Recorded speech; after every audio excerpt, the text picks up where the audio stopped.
శర్మ గారు ఏమన్నా రెస్పాండ్ అవుతారా ఈ రాజ్యసభ సీట్లకు సంబంధించి? చాలా గతంలో మనం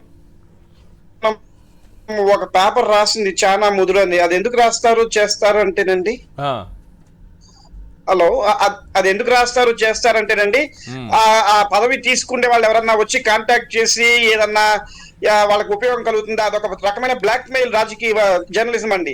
ఆ బ్లాక్ మెయిల్ జర్నలిజం భాగంగానే అది రాశారు, చేశారు. ఎందుకంటే అతను బ్లాక్ మెయిల్ స్పెషలిస్ట్, బాగా లాబీయింగ్ చేయగల వ్యక్తి. వాళ్ళు ఎవరైతే చాలా ముద్రను రాశారో ఆ వ్యక్తి వీళ్ళతో కూడా లాబీయింగ్ చేసి ఫ్యూచర్ లో వీళ్ళకి కూడా ఉపయోగపడతాడా లేదా అనే విషయం కనుక్కోవడానికి ఆ రోజు ఆ న్యూస్ రాశారు. అదే విధంగా మరి ఇప్పుడు ఈ సానా సతీష్ గారికి ఇచ్చారు. మరి ఆంధ్రజ్యోతి వాళ్ళు చెప్పాలి అప్పుడు చాలా ముద్ర రాసింది సానా సతీష్ గారి గురించేనా కాదా అనేది. అది వాళ్ళు చెప్పాలి, చేయాలి. ఏదేమైనా ఒక ప్రెసిడెంట్ అయితే తీసుకొచ్చారండి. గతంలో చూస్తే రేవంత్ రెడ్డి గారు ఓటుకు నోటు కేసులో అరెస్ట్ అయిన ఆయన సీఎం చేశారు. అక్కడ ఆయన రెడ్ హ్యాండెడ్ గా దొరికారు. ఇక్కడ ఈడీ కేసులో ఆయన రెడ్ హ్యాండెడ్ గా దొరికారు, చేశారు. ఈ వీరు కూడా జైలుకి వెళ్ళి వచ్చారు. ఇట్లాంటి వాళ్ళకి ఇస్తున్నాము చేస్తున్నాము అని చెప్పి టీడీపీ ఒక ప్రెసిడెంట్ సెట్ చేయటం చాలా బాధాకరంగా ఉందండి. మొన్న స్కిల్ డెవలప్మెంట్ కేసుల్లో కూడా చాలా దాని జరిగినాయని చెప్పేసి అందరూ అన్నారు, చేశారు. లోకేష్ గారికి చక్కగా కూడా అన్నిట్లో సహాయం చేస్తూ ముందుకు వస్తున్నందుకే వీరికి ఈ సీటు వచ్చిందని భావించాలా, లేకపోతే లాబింగ్ స్పెషలిస్ట్ అని చెప్పి ఇచ్చారని చెప్పి భావించాలా అనేదే ఇప్పుడు ఆంధ్రజ్యోతి వాళ్ళు సమాధానం చెప్పాల్సిన అవసరం అయితే ఉందండి. రైట్, ఇది చెప్పండి సార్. రెండో ఇష్యూలోకి వెళ్తున్నాం మనం.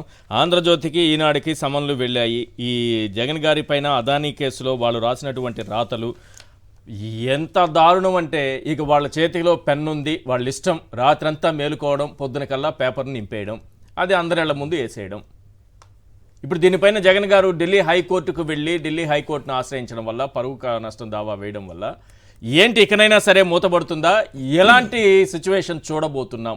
అంటే సమన్లు వెళ్ళాయి కాబట్టి ఏం జరుగుతుంది అనుకుంటున్నారు? ఈ పని గతంలో 9-10 ఏళ్ల క్రితమే 1,00,000 కోట్లు అన్నప్పుడు ప్రచారం చేసి టీవీలో పేపర్లో వీళ్ళు చెప్పినప్పుడే ఇది కనుక కోర్టులో వేసి చేస్తుంటే ఇంతవరకు వచ్చేది కాదండి. అక్కడ చార్జ్ షీట్లకేమో 1,000-1,100 కోట్లు కొంటే వీళ్ళు ఆ రోజుల్లో టీవీలో పేపర్లు అన్నిట్లో చేశారు. ఇట్లా అగ్రెసివ్ రాజకీయం చేయాల్సిన అవసరం వైఎస్ఆర్సీపీకి అయితే ఉందండి. జగన్ గారు ఇంకా మౌనంగా కూర్చొని ప్రజా రాజకీయం చేస్తానంటే ఇప్పుడు ఉన్న రాజకీయం పట్ల ముందుకు వెళ్దాం. ఇప్పుడు వారు చేసిన పని కరెక్ట్. ఏదైతే హైకోర్టులో వేశారో, నోటీసులు వెళ్ళినాయో, ఇట్లా ప్రతి దాని మీద వాళ్ళు చేసే ప్రతి పని మీద కూడా ఇట్లా వెళ్లాల్సిన అవసరం ఉంది. మీరు ఇప్పుడే నేను చెప్పబోతున్నా, మీరే వేశారు. చెంప చెల్లు మనిపించే రాజకీయాలే ఇప్పుడు కావాలి. అప్పుడు ఇంకొకసారి చేయడానికి భయపడతారు, చేస్తారు. కోర్టులు కూడా వెంటనే స్పందించినాయి, కేసు తీసుకోవటం, వాళ్ళకి నోటీసులు పంపించడం జరిగింది. అసలు అక్కడ ఎక్కడా కూడా అమెరికాలో వేసిన కేసులో ఎక్కడ జగన్ గారి పేరు కానీ వైఎస్ఆర్సీపీ పేరు కానీ ఎక్కడ ఏమీ లేవు. ఏమీ లేనప్పుడు జగన్ గారే తీసుకున్నారని చెప్పి ఆరోపిస్తూ జనాల్లో ఒక ముద్ర వేయడానికి, స్టాంపు గుద్దేటట్టుగా ప్రవర్తించే తీరు పట్ల జగన్ గారు కోపోద్రుక్తులై ఈ కేసు వేశారు, చెందారు. చట్టపరంగా వారు తీసుకున్న నిర్ణయం మంచిది. ఇప్పుడు ఈ కోర్టులో నోటీసులు వెళ్ళిన తర్వాత కోర్టుకి క్షమాపణ చెప్పాలి. వీళ్ళు క్షమాపణ చెప్పకపోతే కనుక ఏదైతే పరువు నష్టం దావా వేశారో దానికి ముందుకు వెళ్లాల్సి వస్తుంది. గతంలో చూస్తే రాహుల్ గాంధీ గారికి కూడా ఇదే విధమైన నోటీసులు వెళ్ళినప్పుడు చేసినప్పుడు వారు ఎక్కడా కూడా క్షమాపణ చెప్పలేదండి.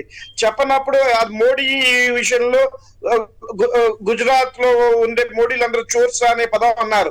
ఇప్పుడు ఇది కూడా ఎక్కువ కాలం ఉండదండి. 1 సంవత్సరం 18 నెలల లోపలే ఈ కేసు ఒక నిర్ణయానికి వస్తుంది. హైకోర్టు నుంచే వెళ్ళినాయి కాబట్టి వీళ్ళు ప్రత్యక్షంగా సారీ చెప్పి వాళ్ళ టీవీలో పేపర్లో మేము జగన్ గారి నుంచి ఇది అనలేదు, చేయలేదు అని చెప్పాలి. లేకపోతే వాళ్ళు 100 కోట్ల పరువు నష్టం దావా కట్టడం రెడీ అవ్వాలి. అంతేకాకుండా క్రిమినల్ చర్యలు కూడా ఉంటాయండి. వాటికి కూడా వీళ్ళు ఈ సమన్లు వెళ్ళిన తర్వాత కూడా ఇలాంటి వార్తలు అంటే రేపు ఎప్పుడో కేసు హీరింగ్ ఇవేవో చాలా ఉంటాయి కదా, మీకు అది తెలియాలి, నాకు ఆ టెక్నాలజీ రాదు. కానీ విషయం ఏంటంటే ఈ రోజు రేపు కూడా రాసుకుంటూ పోతారు వాళ్ళ ఇష్టం. ఏం జరుగుతుంది సార్? సమన్లు ఇచ్చింది ఎందుకు?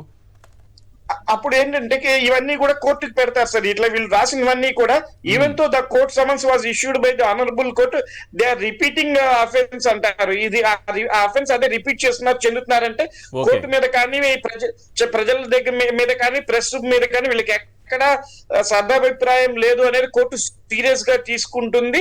కనీసం వాళ్ళు అప్పుడు క్షమాపణలు చెప్తున్నా సరే అగ్రెసివ్ గా జరిమానా వేసి క్షమాపణ చెప్పమనే అవకాశం ఉందే తప్ప, సరే ఏదో తెలియక చేసిన తప్పు కాదు, వీళ్ళు రిపీటెడ్ అఫెండర్స్ గా ఉన్నారు, వీళ్ళకి ఇదే పని, వీళ్ళు దీంతో పాటు ఆ గతంలో వీళ్ళు ఏదైతే రాశారో 1,00,000 కోట్లు అవన్నీ కూడా మెన్షన్ చేస్తే బాగుంటుందండి.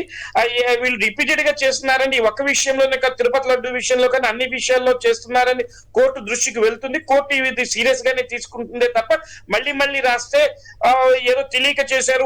ఇప్పుడు మనం మాట్లాడుతున్నామండి, ఏదో అనుకోకుండా ఒక తప్పు దొర్లింది అనుకోండి, ఎవరినైనా తప్పు అంటే దానికి మనం క్షమాపణ అడగచ్చు.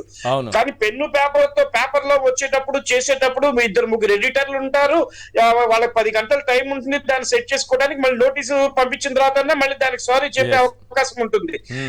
అవన్నీ ఉన్నప్పుడు వీళ్ళు ఏమి చేయకుండా ఉంటే కనుక తప్పుగా భావిస్తారండి. రైట్.